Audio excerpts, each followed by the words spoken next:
梦。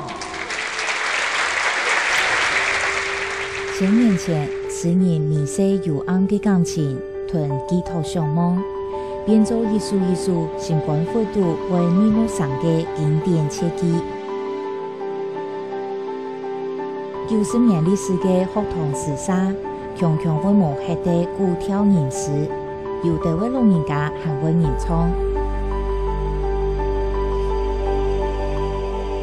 天君莫写金流语，天君写起少年时，花开堪摘去时节，莫待无法空摘记。汹涌的艺术史，汹涌的乡音，老人家唱老调，后生人唱新曲，吟诵传唱，时空沉淀，又是无汹涌的新风味。天君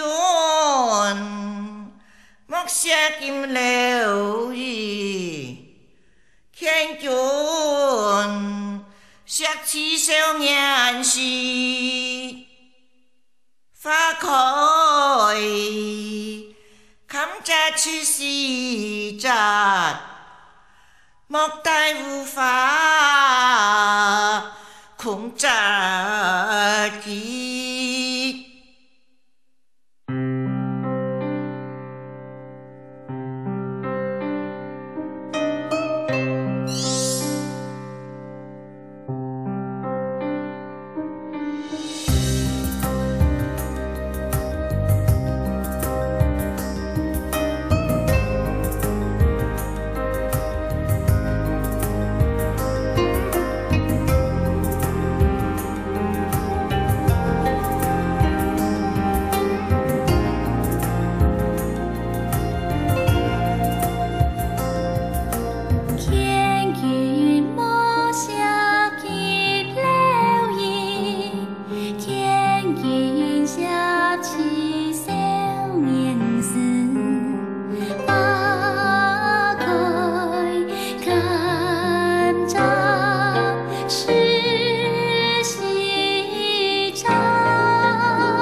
下起